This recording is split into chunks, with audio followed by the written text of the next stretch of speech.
Welcome to சாந்தி உலகம். எல்லாரும் எப்படி இருக்கீங்க? சேஃபாக இருப்பீங்கன்னு நினைக்கிறேன். இந்த வீடியோ பார்த்தீங்க அப்படின்னா லாஸ்ட் வீடியோவில் கண்டினியூவேஷன் தான். லாஸ்ட் வீடியோவில் 2022 டிசம்பர் மந்த் வீடியோ போட்டிருப்பேன். நான் ஊருக்கு போயிருந்தேன், வெக்கேஷன் எப்படி போயிட்டு இருக்குன்னு சொல்லிட்டு. இது பார்த்தீங்க அப்படின்னா ஜனவரி மந்த்து நியூ இயரோட எப்படி எங்களுக்கு போச்சு, பொங்கல் எப்படி செலிப்ரேட் பண்ணிவிட்டு ஊருக்கு வந்தோங்கிறத உங்க கூட ஷேர் பண்ணியிருக்கேன். இந்த வீடியோ பார்த்திங்க அப்படின்னா என் பையன் அவனோட குடும்ப தொழிலில் லேர்ன் பண்ணிகிட்டு இருக்கான். என்ன தான் அங்கங்கே போயிட்டு வந்தாலும் நம்மளோட தொழிலுங்கிறது இது தான்.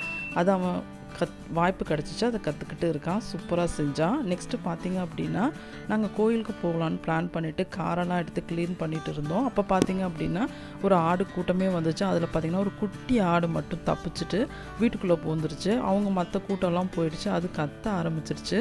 நாங்களும் வெயிட் பண்ணி பார்த்துட்டு இருந்தோம், அவங்க அம்மா சவுண்டு வரும்னு. ஆனால் ஒரு வித்தின் ஒரு 5 மினிட்ஸ்லேயே அவங்க அம்மா வந்துட்டு சவுண்ட் கொடுக்க ஆரம்பிச்சிட்டாங்க. அதுக்குள்ளே என் பையன் பார்த்திங்க அப்படின்னா அதுக்கு தண்ணி கொடுக்குறதும் கீரை கொடுக்குறதும் அதை பார்த்துட்டே இருந்தான். பேசிக்காக என்னோடய பையன் பார்த்திங்கன்னா பயங்கரமான பெட் லவர். எந்த ஆடு நாய் எது பார்த்தாலுமே அவன் விட மாட்டான். முக்கியமாக மாடுன்னா அவனுக்கு ரொம்ப பிடிக்கும். அதனால் அதை சுற்றி சுற்றி விளையாண்டுட்டு இருந்தான். கொஞ்சம் நேரம் விளையாண்டுட்டு இருந்தது இந்த ஆடு வந்துருச்சு. என் பையனுக்கு அந்த குட்டி ஆடை விடுறதுக்கு மனசே வரல. அப்புறம் நாங்கள் சொன்னோம், அம்மாவும் குழந்தையும் பிரித்தா அது அழுதுகிட்டே இருக்கும் அப்படின்னு சொன்னதால் கொஞ்சம் கன்வின்ஸ் ஆகிட்டு அவன் கேட்டை திறந்து விட்டான். அதுவும் அம்மாவட்ட சேர்ந்துட்டு ஃபீட் பண்ணிவிட்டு அது ஓடி போச்சு. அது பார்க்கவே சூப்பராக இருந்துச்சு. என் பையனுக்கும் கொஞ்சம் நேரம் அந்த ஆட்டுக்குட்டியோட இருந்த எக்ஸ்பீரியன்ஸ் சூப்பராகவே இருந்துச்சு. அதுக்கப்புறம் காரெல்லாம் க்ளீன் பண்ணிவிட்டு நாங்கள் எடுத்து ரெடியாக ஆரம்பிச்சிட்டோம். நெக்ஸ்ட் டே ஏர்லி மார்னிங்கே கிளம்பணும் அப்படிங்கிறதால சீக்கிரம் நாங்கள் ரெடி ஆகிட்டோம். ட்ராவல் பண்ணும்போது பார்த்திங்கன்னா வீடியோ எதுவும் எடுக்கல. ஏர்லி மார்னிங்கிறதால ஏஞ்சி குளிச்சுட்டு அந்த டயர்லேயே அப்படியே போயிட்டுருந்தோம். ஆல்மோஸ்ட் ஒரு 6:30 7 o'clock முன்னாடிலாம் நாங்கள் ரீச் ஆகிட்டோம் கோயிலுக்கு. ஏன்னா கூட்டமாக இருக்கும் அப்படின்னு நினச்சிட்டு நாங்கள் சீக்கிரம் போயாச்சு. ஆனால் பார்த்திங்க அப்படின்னா அவ்வளோ ரஷ்ஷெல்லாம் ஒன்றும் இல்லை. சூப்பராக பீஸ்ஃபுல்லாக போச்சு இந்த டே. பார்த்திங்கன்னா யாரெல்லாம் அந்த சமயபுரம் டெம்பிள் போயிருக்கீங்க அப்படிங்கிறத கமெண்ட் பாக்ஸில் கமெண்ட் பண்ணுங்கள். சூப்பராக பெயிண்டிங்கெல்லாம் இருக்கும். இது பார்த்திங்க அப்படின்னா நாங்கள் கொரோனா டைமுக்கு முன்னாடி போயிருந்தப்போ பெயிண்டிங்லாம் அங்கே கொஞ்சம் பண்ணிகிட்டு இருந்தாங்க. அதுக்கப்புறம் நாங்கள் 2 years கேப்பில் போகவே இல்லை. இப்போ தான் போனோம். ஆல்மோஸ்ட் எல்லாம் முடிச்சுட்டு சூப்பராக இருந்துச்சு. பார்க்க ரொம்ப அழகாக இருந்துச்சு. அந்த கிளிப்பிங்ஸ்லாம் கொஞ்சம் நான் ஆட் பண்ணியிருக்கேன் பாருங்கள். எப்போவும் நாங்கள் சமயபுரம் டெம்பிள் போகிறதுக்கு முன்னாடி எங்கள் குலதெய்வம் கோயிலுக்கெல்லாம் போயிட்டு அப்புறமா தான் மற்ற டெம்பிளுக்கு போவோம். அதே மாதிரி தான் இந்த முறையும் போயிட்டு வந்தோம். இதில் பார்த்திங்க அப்படின்னா எப்போவுமே கோயில் போகும்போது அவ்வளோ ரஷ்ஷாக இருக்கும். நமக்கு ஒரு மைண்டு ரிலாக்ஸாகவே இருக்கிற மாதிரி இருக்காது. ஆனால் இந்த டைம் பார்த்திங்க அப்படின்னா ரொம்ப பீஸ்ஃபுல்லாக ரிலாக்ஸாக போயிட்டு சாமி பார்த்துட்டு வந்தோம். அங்கேயே பிரேக்ஃபாஸ்ட்லாம் முடிச்சுட்டு ஒரு 2 to 3 hours கிளம்பியாச்சு. இந்த கிளிப்பிங்ஸ் பார்த்திங்க அப்படின்னா வாச பொங்கல் அன்னைக்கு எடுத்த கிளிப்பிங்ஸ் தான். நார்மலாகவே எனக்கு கோலம் போடுறதுக்கு கொஞ்சம் கம்மியாக தான் வரும் மாவெல்லாம் வச்சு போடும்போது. இந்த கோலம் பார்த்திங்க அப்படின்னா கண்டிப்பாக பூஜை பண்ணுற இடத்துல போடணும். இதுக்கு பார்த்திங்கன்னா பச்சரிசிலாம் ஊற வச்சுட்டு அதை அரைச்சிட்டு அந்த மாவில் போடுவாங்க. டைல்ஸ் தரையில் பார்த்திங்க அப்படின்னா அவ்வளோவா எனக்கு வரல. அது ஒட்டவும் கொஞ்சம் கஷ்டமாக இருந்துச்சு. ஆனால் நான் கொஞ்சம் சீக்கிரமாகவே போட்டுட்டேன் அப்படிங்கிறதால நாங்கள் பொங்கல்லாம் வச்சுட்டு ரெடி பண்ணிவிட்டு வரத்துக்குள்ளே அது காஞ்சி சூப்பராக செட் ஆகி வந்துச்சு. ஆனால் எனக்கு தெரிஞ்ச மாதிரி நான் போட்டு வச்சுருந்தேன். அதுக்குள்ளே பார்த்திங்கன்னா டைமும் ஆகிடுச்சு. அடுப்பெல்லாம் செட் பண்ணிவிட்டு பொங்க பானையும் ஏற்றியாச்சு. அடுப்பு பற்ற வைக்கிற டைமும் வந்தாச்சு. சாமியெல்லாம் கும்பிட்டுட்டு நல்லபடியாக பொங்கல் பொங்கி வரணும், இதே மாதிரி வருஷம் ஃபுல்லாக நல்லபடியாக இருக்கணும் அப்படின்னு சொல்லிட்டு வேண்டிட்டு பொங்கல் வைக்க ஆரம்பித்தாச்சு. நாங்கள் நினச்ச மாதிரியே எங்களுக்கு ஸ்வீட் பொங்கல் ஃபஸ்ட்டு பொங்கி வந்துச்சு. அது எங்களுக்கு மனசுக்கு நிறைவாக இருந்துச்சு. அன்னைக்குன்னு பார்த்தீங்கன்னா காற்று எங்கள் வீட்டு காற்று உங்கள் வீட்டு காற்று இல்லை, எல்லா பக்கமும் அலசி அடிச்சிச்சு. நாங்கள் கேட்டில் கிளாத்தெல்லாம் போட்டு கவர் பண்ணி என்னென்னவோ பண்ணி பார்த்தோம், அதுவும் நடக்கலை.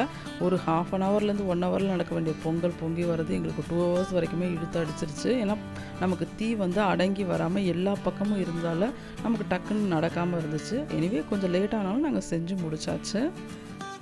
இப்படியே போயிட்டு இருந்துச்சு. சரி படைக்கிறதுக்கு கொஞ்சம் டைம் இருக்குது அப்படிங்கிறதுக்காக மதியம் சாப்பாடும் அங்கேயே செஞ்சிடலான்னு சொல்லிட்டு பிளான் பண்ணியாச்சு. அதுக்கு காய்கறிலாம் என்னோடய அத்தை கட் பண்ணிட்டு இருந்தாங்க. நான் இந்த பொங்கல் வைக்கிற வேலையை பார்த்துட்டு இருந்தேன்.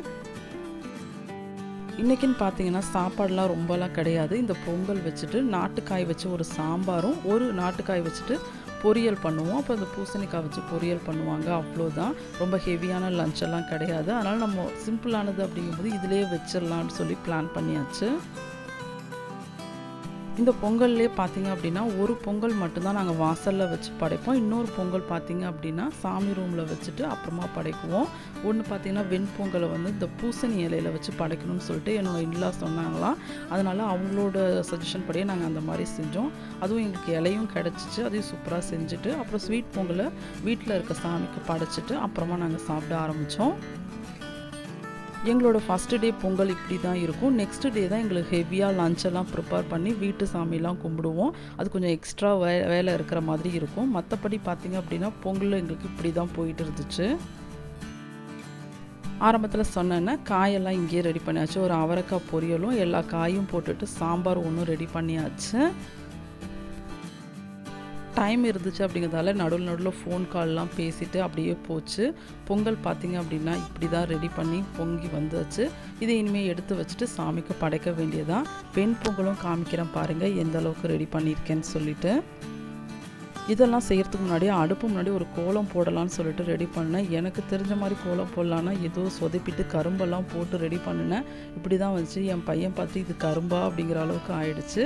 நெக்ஸ்ட்டு பூஜை ரூமில் போய் சாமி கும்பிட போகிறேன்னு சொன்னேன். இந்த மாதிரி தான் ரெடி பண்ணியிருந்தோம்.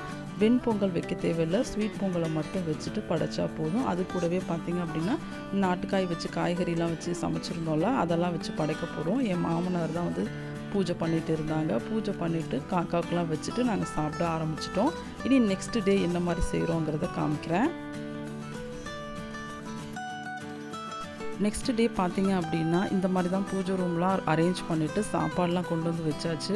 அன்றைக்கி பார்த்திங்கன்னா ஒர்க் லோட் ரொம்ப அதிகம். நானும் மாமியார் மட்டும்தான் அப்படிங்கும்போது எல்லா ஒர்க்கும் நாங்கள் தான் செஞ்சாகணும். ஈவன் அந்த கொழுக்கட்டை, வடை, அதிரசம், அப்புறம் சாப்பாடு காய்கறி அரியறது அது இதுன்னு நமக்கு காய்கறியே பார்த்திங்க அப்படின்னா நமக்கு கீரை பொரியல்லாம் செய்யணும் அப்படின்னா கொஞ்சம் எக்ஸ்ட்ரா வேலை, கீரைலாம் உருவி எடுக்கணும் அப்படிங்கும்போது மார்னிங்லேருந்தே வேலை போயிட்டே இருந்துச்சு. அதில் கிளிப்பிங்ஸ் எதுவும் எடுக்கலை. ஜஸ்ட்டு நான் ஓவர்வியூ காமிக்கிறேன் பாருங்கள். அன்றைக்கி ட்ரெஸ்ஸுன்னு பார்த்திங்கன்னா எதுவும் வச்சு படைக்க மாட்டாங்க. ஆனால் கிட்ஸ் இருந்ததால் அவங்க என் ட்ரெஸ்ஸையும் படைக்கணும் அப்படிங்கிறதால படைச்சிச்சு. ஆனால் பொதுவாக பார்த்திங்க அப்படின்னா அங்கே மாரியம்மன் சாமிக்கு படைச்சிட்டு சேலை மட்டும்தான் வச்சு படைச்சிப்போம். சாமிக்கெலாம் படைச்சிட்டு காக்காவுக்கு வச்சுட்டு நாங்களும் சாப்பிட்டுட்டோம். அவ்வளோதான், அந்த டே சூப்பராக போச்சு. இந்த கிளிப்பிங்ஸ் பார்த்திங்க அப்படின்னா கருநாளன்னைக்கு நைட்டு நாங்கள் வந்து ஊருக்கு கிளம்புற பிளானு. எங்களுக்கு கருநாளன்னைக்கு அடுத்த நாள் எங்களுக்கு ஃப்ளைட் அப்படிங்கிறதால ஹரிபரியாக எல்லாத்தையும் பேக் பண்ணிவிட்டு கிளம்பிட்டோம். ஆக்சுவலி லீவெல்லாம் எக்ஸ்டெண்ட் பண்ணலான்னு பிளான் பண்ணியிருந்தோம். ஆனால் எங்களுக்கு அது சூட்டபுளாக இல்லை. ஏன்னா பசங்களோட லீவ் வந்து எக்ஸ்டெண்ட் ஆகிட்டே இருக்குது அப்படிங்கிறதால நாங்கள் கிளம்பியாச்சு. நாங்கள் பார்த்திங்க அப்படின்னா ஏர்லி மார்னிங்கே ரீச் ஆயாச்சுன்னு சொன்னோம் பார்த்திங்களா. ஒரு 5:30 போலலாம் போர்டிங்லாம் போட்டுட்டு எல்லாம் ரிலாக்ஸ்டாக எல்லாம் முடிஞ்சிச்சு. அந்த போர்டிங் போகிற வரைக்கும் ஒரு டென்ஷன் இருந்துகிட்டே இருந்துச்சு. சரி அந்த பேக்கேஜில் ஏதாச்சும் ப்ராப்ளம் வருமா அப்படி இப்படின்னு நம்ம என்ன தான் பிளான் பண்ணி பேக்கிங் பண்ணியிருந்தாலும் அங்கே போடும்போது ஒரு டென்ஷன் இருக்கும். அது எல்லாருக்குமே இருக்கிறது தான். அதெல்லாம் போட்டுட்டு ரிலாக்ஸாக வந்துட்டு இருந்தோம். சரி வயிறு பார்த்திங்கன்னா கடமுடான்னு இருந்துச்சு. காலையில் வெறும் வயிற்றுலேயே ட்ராவல் பண்ண வேண்டாம் அப்படின்னு சொல்லிட்டு ஏர்போர்ட்டில் ஏதாச்சும் ஃபுட்டு கிடைக்குமான்னு பார்த்துட்டு போயிருந்தோம். போகிற வழியெல்லாம் சாண்ட்விச் ஷாப்பு, சமோசா ஷாப்பு அதெல்லாம் இருந்துச்சு. அதெல்லாம் நமக்கு செட் ஆகாது. நமக்கு தேவை இட்லி தான். அதை தேடி போயிட்டு இருந்தோம்.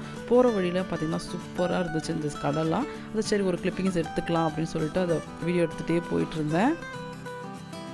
எனக்கு தெரிஞ்சு நாங்கள் சென்னை ஏர்போர்ட் போய் ஒரு 4-5 இயர்ஸ் ஆகிடுச்சு. இனி வந்து நம்ம போவோமான்னு தெரில. நம்ம எப்பயுமே ட்ரிச்சி தான் நாங்கள் ப்ரிஃபர் பண்ணுவோம். சரி கிடைக்கும் போது நம்ம வீடியோ எடுத்துக்கலாம் அப்படின்னு சொல்லிட்டு அங்கங்கே கிளிப்பிங்ஸ்லாம் எடுத்துகிட்டு இருந்தேன். நம்ம வேலையை நம்ம பார்ப்போம் அப்படின்னு சொல்லி பார்த்துருந்தேன். என்னோடய ஹஸ்பண்டும் குழந்தைங்களும் பார்த்திங்க அப்படின்னா ஃபுட்டு வாங்கி ரெடியாக வச்சுருந்தாங்க. சாப்பிட்டுட்டு நம்ம போயாச்சு, ஃப்ளைட்டுக்கு ஏறியாச்சு. லாஸ்ட் வீடியோவில் சொல்லியிருப்பேன் எங்களுக்கு இந்த நாட்டோட ஏர்லைன்ஸ் கிடச்சிது அப்படின்னு சொல்லிட்டு. ரொம்ப கம்ஃபர்டபுளான ஏர்லைன்ஸ் பார்த்திங்கன்னா ரொம்ப பெரிய ஃப்ளைட்டு. அதே மாதிரி 3 ரோ இருக்கிற மாதிரி ஃப்ளைட்டு. இந்த ரோலே பார்த்திங்கன்னா ஒரு ரோலே 4 சீட்லாம் இருக்கிற மாதிரி அவைலபிளாக இருந்துச்சு. எப்பயுமே பார்த்திங்க அப்படின்னா நாங்கள் 3 பேர் ஒரு இதில் உட்காருப்போம். என்னோடய பாப்பாவோ இல்லை ஹஸ்பண்டோ வந்துட்டு தனியாக உட்கார்ற மாதிரி இருக்கும். ஆனால் இந்த ஏர்லைன்ஸ் வந்து ரொம்ப அகலமாக இருந்தாலும் 3 ரோ இருந்துச்சு. நடு ரோவில் எங்களுக்கு கொடுத்துருந்தாங்க. அதில் வந்து 4 சீட் அவைலபிளுங்கிறதால எங்களுக்கு அதை ப்ரிப்பேர் பண்ணிக்கிட்டோம். நாங்கள் ரொம்ப 4 பேரும் ஒரே லைனில் இருக்கிறது இந்த டைம் எங்களுக்கு கம்ஃபர்டபுளாக இருந்துச்சு. ரொம்ப அதிகம்லாம் கிளிப்பிங்ஸ்லாம் எடுக்கலை. ஏன்னா ஃபஸ்ட்டு வீடியோவில் நிறைய காமிச்சாச்சு அப்படிங்கிறதால என்னென்ன இருக்குது அப்படிங்கிறத மட்டும் செக் பண்ணி பார்த்துட்ருந்தோம். இதில் முக்கியமாக பார்க்கணும் அப்படின்னா இந்த சீட்டோட கீழே வந்துட்டு நமக்கு ஃபுட் ரெஸ்ட்லாம் கொடுத்துருந்தாங்க. அது ரொம்ப கம்ஃபர்டபுளாக இருந்தது. நம்ம அவ்வளோ நேரம் ட்ராவல் பண்ணி வந்துட்டு காலை கூட வைக்க முடியாமல் இருந்தது. ரொம்ப கஷ்டப்படுவோம் மற்ற ஏர்லைன்ஸ்லாம். ஆனால் இதில் பார்த்திங்க அப்படின்னா இந்த ஃபுட் ரெஸ்ட்லாம் இருக்கும்போது நமக்கு ரொம்ப கம்ஃபர்டபுளாக போச்சு. இதெல்லாம் பார்த்து முடிச்சுட்டு செக் பண்ணிகிட்டு இருக்கும்போதே நமக்கு ஃபுட்டும் வந்துருச்சு. அதையும் ஒரு வாய் சாப்பிட்டுட்டு ஒரு தூக்கம் போட்டு சாப்பிட்டு ஏஞ்சா மஸ்கட் வந்துருச்சு அப்படின்னு சொன்னாங்க. அவ்வளோதான், பேக்கிங்கெல்லாம் எடுத்துகிட்டு ஹரிபரியாக இறங்கி வந்துட்டு என்ட்ரி போட்டுட்டு உள்ளே வந்தாச்சு. நாங்கள் ஒரு 3.5 ஹவர்ஸ்லேயே ரீச் ஆகிடுவோம் அப்படிங்கிறதால ரொம்ப எங்களுக்கு டென்ஷன்லாம் இல்லை.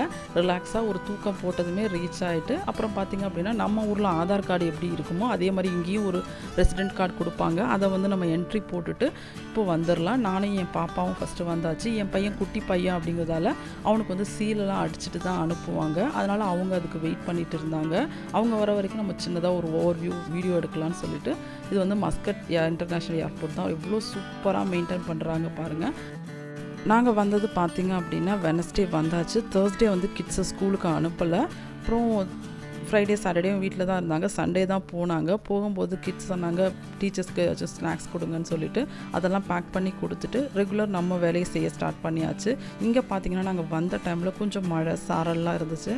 சரி நம்ம கொஞ்சம் மண்ணெல்லாம் வாங்கி கீரை விதைக்கலான்னு சொல்லிட்டு எல்லாத்தையும் ரெடி பண்ணிகிட்டு இருந்தேன்.